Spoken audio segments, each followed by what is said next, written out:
안녕하십니까. 이번에는 이제 문재인에 대한 전주지검의 수사입니다.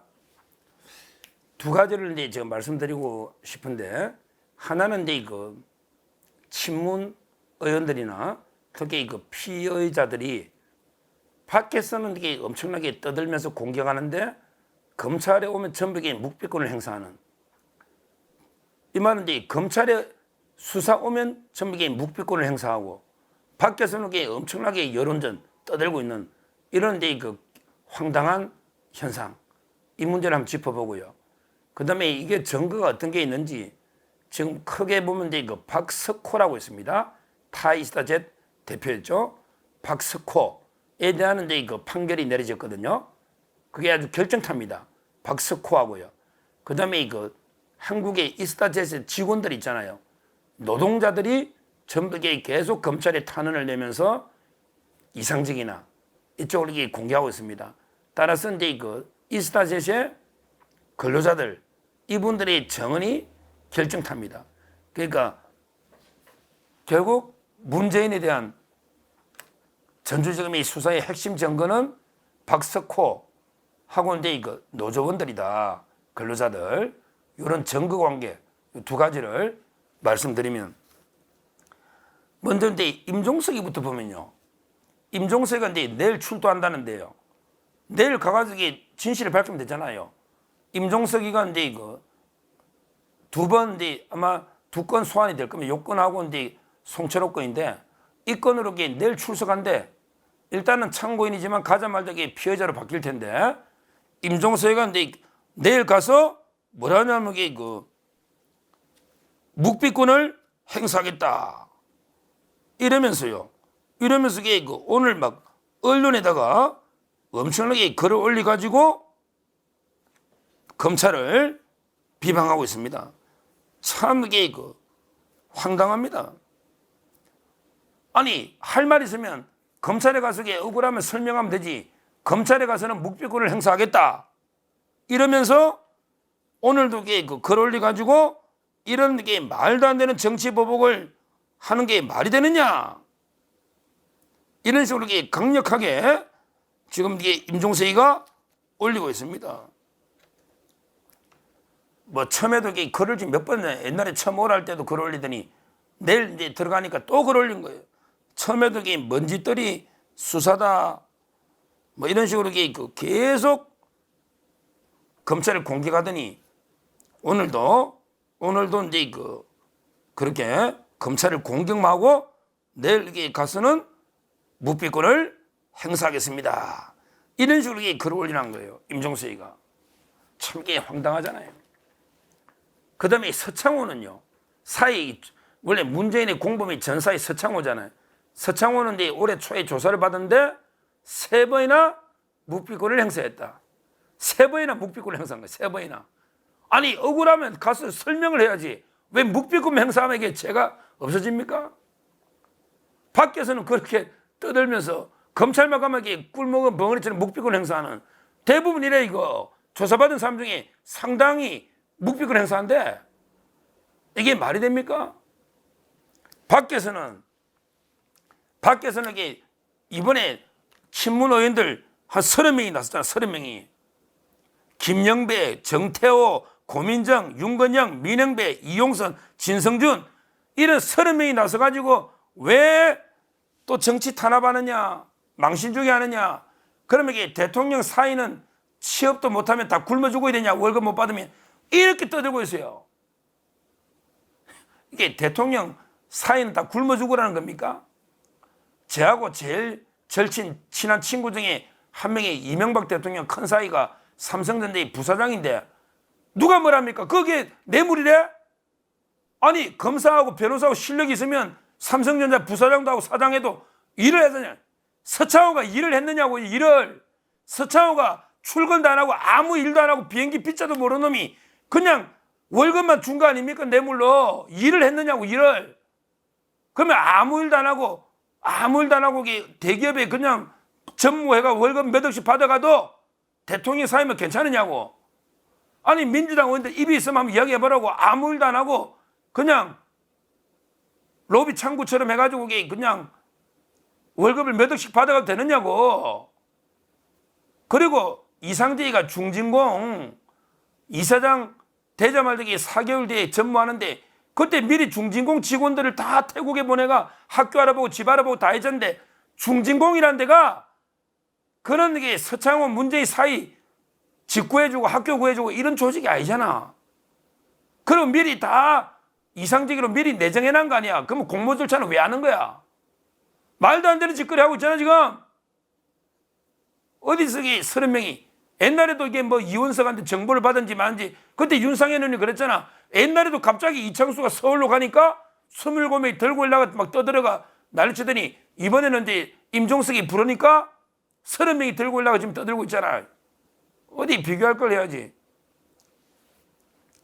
하여튼 중요한 건 이게 서창호든 임종석이든 또 이게 다른 피해자들이든 왜 검찰이 오면 지금 묵비권 행사하냐고 할 말이 있으면 밖에서는 그래 떠들면서 떠들 거 있으면 이게 검찰에서 이야기하는 말 밖에 여론전 말도 안 되는 게 하지 말고 또 이게 어떤 분은 이게 뭐 타이밍 이야기하는데 이게 갑자기 놓은 게 아니에요.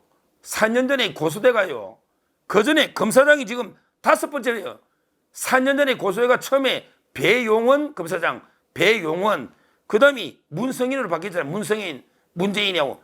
그 다음에 문홍성 이렇게 하다가 그 다음 4번째 이창수 검사장이 와서 이제 캐비넷 열었고 지금 이렇게 박영진 검사장이 벌써 5명이 바뀌었잖아요. 5명이. 배용원, 문성인, 문홍성, 이창수, 박영진 이렇게 끄는 거예요. 저는 이게 옛날부터 이거는 매관매직 중에 추악한 범죄다 이랬고요. 오늘 제가 라디오 SBS 김태현의 쇼에 가서 문재인이 구속영장 청구했습니다. 깜짝 놀라더라고 앵커나. 제가 단호하게 문재인 뇌물이 1억 넘으면 10년 이상인데 영장 청구해야 된다고 제가 오늘 라디오에서 방송에 있고 그 유튜브도 한번 보여주시고 그 다음에 네이버 치시면 제가 오늘 방송한 게 기사로 나옵니다. 문재인 영장 치야 된다고. 어디서 이게 1억 넘으면 10년 이상인데 이게 엄청난 거죠. 돈을 뭐 이것만 보냈습니까? 양이네스가 보낸 돈, 유송화가 보낸 돈, 또 이게 경호처 특활비 한두 개 혐의가 아니잖아요. 그러다가 이게 이상적이한테 대가 준 게 중진공 이사장만 줬습니까? 비행기 노선, 그 다음에 그 제주항공 M&A 또는 이게 공천의 경쟁후보 컷오프 엄청난 게 특혜를 주고 대가로 생활비를 다 받아온 이런 건데 이건 당연히 압수하는 게 맞죠. 임종석이도 이거 빨리 기소하고 필요하면 이게 조국까지도 소환해 있는데 왜 백은우만 합니까? 모든 게 백은우에서 다 끝난 민정비서관. 조국이는 이게 허수아비냐고요. 허수아비냐.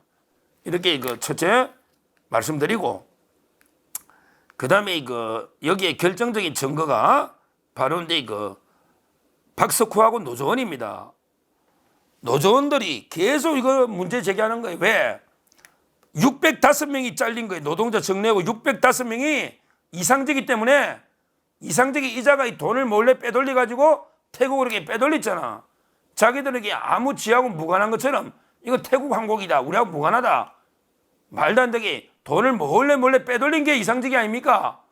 그 가족들은 빼돌려. 그래서 605명이 해고돼. 이 근로자들이 피눈물이 나기 때문에 계속 횡령이나 배임이나 뇌물까지 문제 제기를 하고 있는 거죠.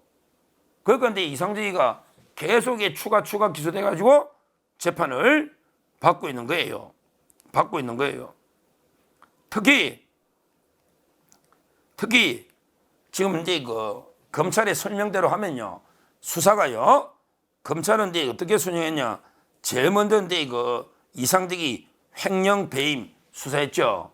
그 다음에 부정한 채용했잖아. 또 이상적이가. 그게 많이 오거든. 그거 수사했죠. 그 다음에 타이스타제 태국 항공에 또 돈 빼돌 배임 요거 수사했죠. 그 다음에 바로 이제 문재인 사의 이렇게 검찰이 공소시효에 따라서 4단계 수사를 해온 거예요. 이상적이 한국의 이스타젯 횡령 배임, 그 다음에 이상적이 부정 채용, 그 다음에 타이스타젯 배임, 그 다음에 서창호 부정 채용해서 뇌물 이렇게 검찰이 차근차근 이렇게 수사된 거예요. 자, 그러면 이제 최근에 그 수사가 된 게 바로 저 박석호 하고 이제 그 실제 그 이상재가 타이스타jet과 관련해서 배임으로 이제 그 기소가 돼가지고 이제 그 실제 재판이 이미 결과가 나왔습니다. 여기 보면 이게 그 형량이 이미 유죄가 타이스타젯 요게 그 배임이란 게 이미 그 이상직이하고 그다음에 박석호가요 이미 그 유죄 판결이 1심에 나온 겁니다. 나온 거예요. 그 형량을 보면요 이렇게 되어 있습니다. 전주지방법원 형사 11부에서 이미 유죄가 나온 거예요. 왜 그러냐면 이제 그 독단적으로 박석호하고 이제 그 이상재가 타이스타젯을 만들 때 이스타 항공의 이익을 고려해야 되는데 돈을 이렇게 빼돌려 가지고 타이스타젯을 설립하면서 이미 이스타젯 수백억의 손해를 끼친 거 아닙니까? 타이로 돈 빼돌리면서 그 비행기 하나 못 띄우고 회사 거의 타이스타젯 망한 거 아닙니까? 그래서 이상재기는 추가로 징역 2년, 그 다음에 박석호는 징역 2년 6개월에 집행유예 4년. 왜? 박석호가 타이로 빼돌린 모든 자금 내역이나 근거 자료들을 검찰에 USB로 갖다 줬거든요. 그래서 이제 그 타이스타젯의 대표 박석호는 징역 2년 6월에 집행유예 4년. 그 다음에 그 이상재기는 또 이게 추가로 징역 2년. 이렇게 전주지방법원에서 올해 그 1월 24일 또 때린 거예요. 이게 결정적인 증거입니다. 이거 보면 바로 이게 문재인 사의도 결정타가 나온 거예요. 이미 박석호가 모든 자료를 다 갖다 줬단 말이에요. 그 다음에 그게 605명의 이스타젯 직원들이 다 증언하고 있단 말이에요. 타이로 빼돌린 거, 배임이라는 거. 그럼 이게 그 빼돌린 돈은 전부 이게 어디 갔냐? 그게 바로 문재인 사의한테 간 거 아닙니까? 그런데도 서창호 이자에게 3번이나 조사받으면서도 전부 묵비권만 행사하는, 아니 자기가 억울하고 뭐가 잘못되면 답을 소명을 해야 되잖아요. 그런데 아무런 진술도 안 하고 전부 묵비권만 행사했다. 3번이나. 이런 문제입니다. 그 다음에 임종석이도 또 묵비권을 행사했다. 오늘 보니까 이게 서창호가 1월 19일, 2월 7일, 2월 14일 이렇게 3번이나 불렀는데 한마디도 안 했다. 묵비권. 그 다음에 임종석이도, 야 임종석, 검찰에서 진술 안 할 것 같으면 아니 밖에서 떠들지 말라고. 밖에서는 온갖 글 올려가지고 검찰을 비방하고 욕하면서 검찰에 가면 그 묵비권. 이거는 말도 안 되는 거죠. 제가 보기에 이 사건은요, 문재인이나 김정숙, 그 다음에 문다희, 서창호 일가에 대한 뇌물 사건이면서 또 이상적에 대해서는 최악의 매관매직인데, 이게 그냥 돈만 날린 게 아니고 605명이 정리하고 된 이 이상적이 범죄 비리 때문에 그 피눈물 흘린 근로자들이 얼마나 많습니까? 그러고 보면 이게 엄청난 이게 큰 사건입니다. 따라서 이제 뭐 임종석이까지 불렀으니까 이제는 이제 뭐 진짜 문재인이하고 김정숙밖에 안 남았잖아요. 문재인, 특히 문재인부터 부르겠죠. 저는 불러서 소환하고요. 그 다음에 그냥 기소할 때는 문재인 이름 가리면 됩니다. 뭐 검찰이 정치적 유불리나 여론 이거 따질 거 없고 증거만 보고 그냥 문재인 이름 가리고 하면요, 뇌물은 그냥 한 2, 3천만 원만 받아도 다 구속하잖아요. 그냥 문재인에 대해서 이름 다 가리고 그냥 구속영장을 청구하면 뭐 법원에서 판단하지 않겠습니까? 범죄가 있냐 없냐, 증거인멸할 우리가 있냐 없냐, 뭐 도망이야 가겠습니까? 판단하지 않겠나? 저는 이렇게 보기 때문에 원칙대로 처리해라. 그러고 저는 임종석도 영장을 청구하는 게 맞고요. 아마 원칙대로 처리할 걸로 이렇게 기대를 합니다. 감사합니다.